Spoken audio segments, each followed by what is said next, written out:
দেখুন এখানে আমি একটা বৃত্ত নিয়ে এসেছি বা সার্কেল নিয়ে এসেছি। এটা কি বলা হয়, গোল করে আঁকলে এই যে এটা একটা সার্কেল। সার্কেলের এই যে মাঝে যেটা থাকে তাকে বলা হয় কেন্দ্র বা সেন্টার বলা হয়। কি বলা হয় এটাকে? সেন্টার বলা হয় বা কেন্দ্র বলা হয়। আর এই যে একটা চুড়ি ভেঙে গেলে যেমন হয় না, এই যে চুড়ি ভেঙে গেলে একটা পার্ট হয়, এটাকে কিন্তু বলা হয় চাপ। তো এই চাপটার নাম যখন বলতে হবে তখন এ পিটাও বলতে হবে কিন্তু, তাহলে এ বি বললে সোজাটা হয়ে যাবে। তাহলে এ পি বি, চাপটার নাম কি?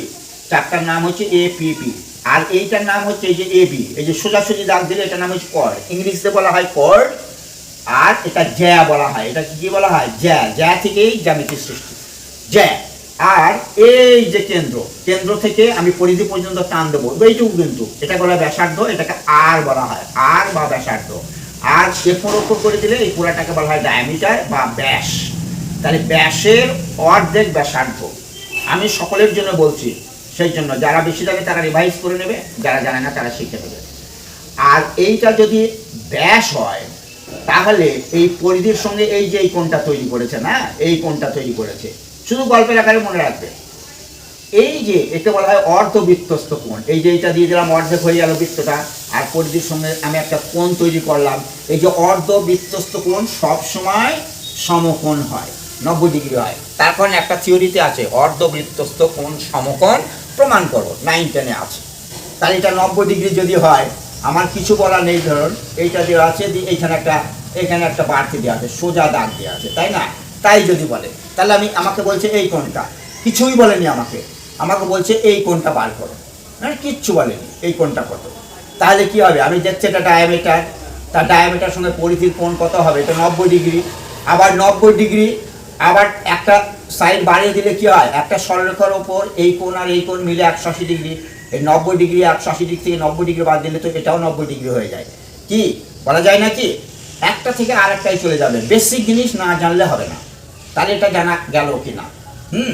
আর এটাই কি বোঝানোর চেষ্টা করেছি, এইটা যদি কেন্দ্র হয়, কেন্দ্রকে সাধারণত ও নামে সূচিত করা হয়, তাহলে এইটাকে কি বলা হয়? ব্যাসার্ধ বলে। এই যে মানে যে স্পোক থাকে, চাকার যে স্পোক থাকে, এখান থেকে এইটা কিন্তু পুরাটা নয়, পুরাটা হলে ব্যাস হয়ে যাবে বা ডায়ামিটার হয়ে যাবে। এই যে ব্যাসার্ধের সমান, এই যে চুরি ভাঙাটা যদি ব্যাসার্ধের সমান এরকম বাঁকানোরটা কিন্তু এর দৈর্ঘ্য যা, সে ততটুকু দৈর্ঘ্য নেব দিয়ে সে কেন্দ্রে যে কোণ তৈরি করে তাকে বলা হয় রেডিয়ান। 1 রেডিয়ান বলে। আমরা তো কোণ সাধারণত ডিগ্রিতে বলি, 90 ডিগ্রি, 45 ডিগ্রি, 30 ডিগ্রি। আবার রেডিয়ানেতেও প্রকাশ করা হয়, সেটার নাম হচ্ছে সার্কুলার মেজারমেন্ট। সার্কুলার মেজারমেন্ট বললে এই রেডিয়ানে প্রকাশ করা হয়। তাহলে ডিগ্রি যেটা হয় তাকে 180 ডিগ্রি দিয়ে ভাগ করলে রেডিয়ানে প্রকাশ করা যায়। আর আমরা ফর্মুলাটা কি জানি? ফর্মুলাটা হচ্ছে 180 ডিগ্রি, এই জায়গাটা ফর্মুলা দেওয়া আছে, 180 ডিগ্রি সমান পাই রেডিয়ান। এই যেটা দেওয়া আছে 180 ডিগ্রি সমান পাই রেডিয়ান। তাহলে আমাকে এটা যদি বলে একটা 30 ডিগ্রি কোণ, তাকে বললো সার্কুলার মেজারমেন্ট কত হবে? তাহলে 30 ডিগ্রি হলে কত হবে? 30 ডিগ্রি মানে কত? এখান থেকে তো আমরা বার করতে পারি না। এই যে পাই রেডিয়ান বাই 180 ইন্টু 30, তাহলে শূন্য শূন্য কেটে গেল, 3 6 18। তাহলে এটা হবে পাই বাই 6 রেডিয়ান। কি বার করুন? এই যে রেডিয়ান ইউনিট, সার্কুলার মেজারমেন্টের রেডিয়ান ইউনিট। তার মানে 30 ডিগ্রিও যা, এই পাই বা 6 রেডিয়ানও তাই। সেই জন্য রেডিয়ান অনেকেই জানে না যে রেডিয়ান জিনিসটা কি। আবার রেডিয়ান একটা অ্যাঙ্গেলের মেজারমেন্ট, সেটা সার্কুলার মেজারমেন্টের ইউনিট বলা হয় রেডিয়ান। আর নর্মালি ডিগ্রিতে আমরা প্রকাশ করি। তাহলে এটা কিভাবে হলো? অনেকে আবার এইটার সমান করে এই সোজা দিলে হবে না, কিন্তু এই যে বাঁকানো জিনিসটা, এইটার যা দৈর্ঘ্য হবে, এই যে বাঁকানো জিনিসটা ততটুকু হতে হবে, সেই কেন্দ্রে যে কোণ তৈরি করবে তাকে রেডিয়ান। ঠিক আছে? এইবার এটা থেকে আমি কি বোঝানোর চেষ্টা করেছি, তারপরেরটাই আমি বোঝানোর চেষ্টা করেছি। এটা যদি একটা ত্রিভুজ হয়, বৃত্ত হয়, তাহলে এটা তো কেন্দ্র বা সেন্টার। তাহলে এইখানে সেন্টার থেকে, আর এইটা হচ্ছে কর্ড বলেছি, আর এইটা বলেছি চাপ। তাহলে এই যে কেন্দ্রে কোণ তৈরি করলে তাকে বলা হয় কেন্দ্রস্থ কোণ। আর এই কেন্দ্রস্থ কোণের অর্ধেক হয়, তাহলে এটা যদি আমি বলি 100 ডিগ্রি, এটা যদি 100 ডিগ্রি বলি বা 120 ডিগ্রি বলি, তাহলে এটা কত হবে? অবশ্যই 60 ডিগ্রি হবেই। এই যে কেন্দ্রস্থ কোণের অর্ধেক হচ্ছে এটা, পরিধির উপর বলে এটাকে পরিধিস্থ কোণ বলা হয়। তাহলে এর অর্ধেক হবে এটা। এইবার ঘটনা হচ্ছে এইটা যদি বাড়িয়ে দেওয়া থাকে, আমার শর্টে আছে, শর্ট করেছি, বললো এই কোণটা কত, এইটা 100 ডিগ্রি কোণ বললো, ঠিক এই কোণটা কত। তাহলে অবশ্যই আমি 160 ডিগ্রি থেকে কোথায় যাব, এইটাতে আগে যাব। তাহলে 160 ডিগ্রির অর্ধেক আর 120 ডিগ্রির অর্ধেক কত হবে, 60 ডিগ্রি। আবার এই দুটো মিলে কত, এই দুটো মিলে হচ্ছে 180 ডিগ্রি। তাহলে 180 ডিগ্রি থেকে 60 বাদ দিলে হয়ে যায় 120 ডিগ্রি। কি বার করতে পারছি কিনা? হ্যাঁ, অবশ্যই বার করা যাবে। এক জায়গা থেকে আরেক জায়গায় চলে যাওয়া, বেসিক জিনিস না জানলে এক জায়গা থেকে আরেক জায়গায় যাব কি করে? আমি সাইকেলই চালাতে জানি না, তাহলে আমি এক জায়গা থেকে অন্য জায়গায় সাইকেলে চেপে যাব কি করে? ঠেলে নিয়ে যেতে হবে। তারপরটা কি বোঝানোর চেষ্টা করেছি, এটা একটা বৃত্ত, ওটা সেন্টার। এই যে বৃত্তের পরিধির সঙ্গে টাচ করে যদি কোনো চতুর্ভুজ তৈরি হয়, এটা তো চতুর্ভুজ, এটা অবশ্যই চতুর্ভুজ। সেই চতুর্ভুজকে বলা হয় বৃত্তস্থ চতুর্ভুজ। সেই চতুর্ভুজকে বলা হয় বৃত্তস্থ চতুর্ভুজ। আর বৃত্তের ভিতরে কিন্তু, আর বৃত্তস্থ চতুর্ভুজ হলে আমরা এটা জানবো, এই যে এই দুটো মিলে হবে 180 ডিগ্রি। কে কত আছে জানেনি? এটা যদি 60 ডিগ্রি হয়, এটা হবে 120 ডিগ্রি, মানে দুটো মিলে 180 ডিগ্রি। আবার এই দুটো মিলেও 180 ডিগ্রি হবে। কি, এইটা বোঝানোর জন্যই এই চিত্রটা আমি এঁকেছি। এটা কি এঁকেছি? ওই যে আগেই বলা হয়ে গেছে, এটা এই যে এইটা কেন্দ্রস্থ কোণ আর এইটা হচ্ছে পরিধিস্থ কোণ। এইটা যদি 100 ডিগ্রি হয়, তাহলে এটা কত হবে? অবশ্যই এটা 60 ডিগ্রি হবে। কত হবে? এটা 60 ডিগ্রি। তাই এটা যদি 60 ডিগ্রি হয়, তাহলে এটা যদি বাড়িয়ে দেওয়া থাকে, তাহলে এটা আমরা আবার 120 ডিগ্রি বার করতে পারি কিনা? আবার যদি বলে এই কোণটা কত, কিচ্ছু দেওয়া নেই, এগুলো কিচ্ছু দেওয়া নেই, এগুলো ধরে নিন এখানে কিচ্ছু দেওয়া নেই, এখানে হ্যাঁ কিচ্ছু দেওয়া নেই, শুধু এইখানে 100 ডিগ্রি দেওয়া আছে আর এইটা 30 ডিগ্রি দেওয়া আছে। দিয়ে বলছে এই কোণটা কত, তাহলে কি আমরা বার করতে পারবো না? আচ্ছা, প্রথমে এইটা 100 ডিগ্রি, তাহলে এটা কেন্দ্রস্থ কোণ, এটা পরিধিস্থ কোণ, তাহলে এটা কত হলো? 50 ডিগ্রি। কি 50 ডিগ্রি হবে কিনা? এটা কত ডিগ্রি হলো? 50 ডিগ্রি। আবার এটা 30 ডিগ্রি কেন দেওয়া আছে? তাহলে এইটা যদি এটা যোগ করে দিই, এইটা যদি যোগ করে দিই, তাহলে এই যে এই দুটো ব্যাসার্ধ, তাহলে এটা 30 ডিগ্রি হলে এটা কত হবে? 30 ডিগ্রি। তাহলে এটা 30 ডিগ্রি, তাহলে এইটুকু কোণ কত হবে? এই যে দুটো মিলে 50 ডিগ্রি তো বলেছি, তাহলে 30 ডিগ্রি, 50 থেকে 30 বাদ দিলে এটা 20 ডিগ্রি। আবার এইটা ব্যাসার্ধ, তাহলে এটা 20 ডিগ্রি হলে এটা 20 ডিগ্রি। কি এক জায়গা থেকে অন্য জায়গায় যাওয়া যাচ্ছে না? হ্যাঁ, যাওয়া যাচ্ছে। এবার এই যে একটা বৃত্ত, এইটা কেন্দ্র, ঠিক আছে, এইটা কেন্দ্র। তাহলে কি আছে? এখানে একটা বৃত্তস্থ ত্রিভুজ দেওয়া আছে, এই যে বৃত্তস্থ ত্রিভুজ দেওয়া আছে। আর কি দেওয়া আছে? বৃত্তস্থ ত্রিভুজ যদি হয়, এই কেন্দ্র থেকে এই যে কোণাকুণি যোগ করলে এগুলা সবই কিন্তু ব্যাসার্ধ, তার মানে এটা যা এটাও তাই। তাহলে এই কোণ সমান এই কোণ হয় কিনা? আবার এইটা আর এইটা ব্যাসার্ধ, আমরা জানি সমস্ত ব্যাসার্ধ সমান একই বৃত্তের, তাহলে আবার এই কোণ সমান এই কোণ।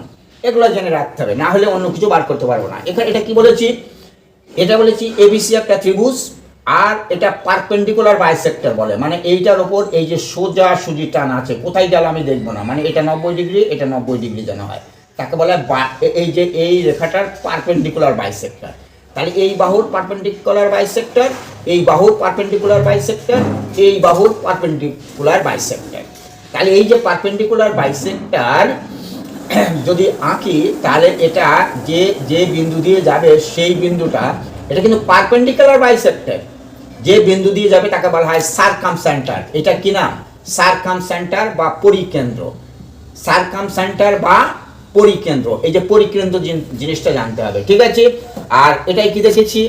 এটা দেখেছি এই যে এখানে কি এই যে একটা ত্রিভুজ ছিল, তার এই যে দুটো কোণকে সমান ভাগ করেছি, এই কোণটাকেও সমান ভাগ করা যায়, এটাকেও সমান ভাগ করেছি, তাহলে অবশ্যই একটা বিন্দুতে ছেদ করবে। তাহলে এই যে অ্যাঙ্গেলটার এই যে এটা কি বলবো? অ্যাঙ্গেল, বা অ্যাঙ্গেল বাইসেক্টর। তাহলে অ্যাঙ্গেলকে দুভাগে ভাগ করলে তিনটা অ্যাঙ্গেলকে যে বিন্দু ছেদ করে তাকে সাধারণত আই দিয়ে সূচিত করা হয়, এবং একে বলা হয় অন্তকেন্দ্র। এটা কি বলা হয়? অন্তকেন্দ্র, ঠিক আছে।